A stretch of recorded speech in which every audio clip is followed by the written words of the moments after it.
Hi ಎಲ್ರಿಗೂ ನಮಸ್ಕಾರ. ನನ್ನ ಫಿಟ್ನೆಸ್ ಬ್ಲಾಗ್ಗೆ ಸ್ವಾಗತ. ಬೆಳಗ್ಗೆ ಎದ್ದು ಡೈರೆಕ್ಟಾಗಿ ನಾವು ಹೊರಟಿದ್ದೆ ಕಾರಂಜಿ ಆಂಜನೇಯ ಟೆಂಪಲ್ಗೆ.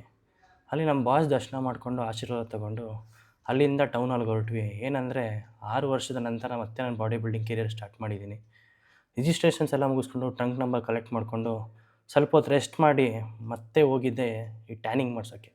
ಅಲ್ಲಿ ನೋಡಿದ್ರೆ ಸಿಕ್ಕಾಪಟ್ಟೆ ಜನ. ಆದರೂ ಕ್ಯೂ ಅಲ್ಲಿ ನಿಂತ್ಕೊಂಡು ಫಸ್ಟ್ ಕೋಟ್ ಟ್ಯಾನ್ ಮಾಡಿಸ್ಕೊಂಡು ಕಾರ್ಬ್ ಲೋಡ್ ಮಾಡಿ ಹಂಗೆ ವಾರ್ಮ್ ಅಪ್ ಮಾಡಿದೆ. ಅಷ್ಟು ಬೇಗ ನಂದು ಕ್ಲಾಸಿಕ್ ಫಿಸಿಕ್ ಕಾಲ್ ಮಾಡಿದ್ರು.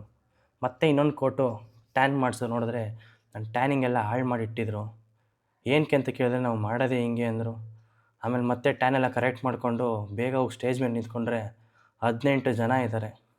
ಅಲ್ಲಿ ನನ್ನ ಹೋಪ್ಸ್ ಹೋಯ್ತು, ಕಾನ್ಫಿಡೆಂಟ್ ಹೋಯ್ತು, ಯಾವುದು ಪ್ಲೇಸ್ ಆಗಲಿಲ್ಲ.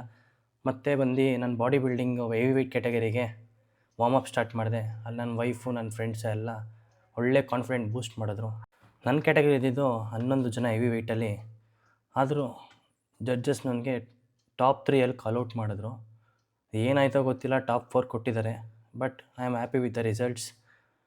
ಆಮೇಲೆ ಜಡ್ಜ್ ಬಂದು ನನಗೆ ಹೇಳಿದ್ರು, ನೀನು ಮಸ್ಕ್ಯುಲಾರಿಟಿ ಬದಲು ವ್ಯಾಸ್ಕ್ಯುಲಾರಿಟಿ ಇಂಪ್ರೂವ್ ಮಾಡ್ಕೋ, ಫ್ಯೂಚರಲ್ಲಿ ಡಾಮಿನೇಟ್ ಮಾಡ್ತೀಯ ಅಂತ. ಆಮೇಲೆ ಶೋ ಎಲ್ಲ ಮುಗಿಸಿ ಡೈರೆಕ್ಟಾಗಿ ನಮ್ಮ ವೈಫ್ ಮೊಸರನ್ನ ತಂದಿದ್ರು.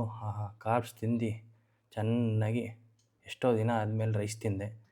ಆಮೇಲೆ ಮತ್ತೆ ಅಲ್ಲಿಂದ ಡೈರೆಕ್ಟಾಗಿ ಪೋಲಾರ್ ಬೇರ್ ಹೋಗಿ ಐಸ್ ಕ್ರೀಮ್ ತಿಂದು ಹೋಗಿ ಮನೆಗೆ ದಬಾಕಂಡು ಮಲ್ಕೊಂಡಿದ್ದಾಯಿತು. ಅಷ್ಟೇ ನನ್ನ ಮಿನಿ ಬ್ಲಾಗ್.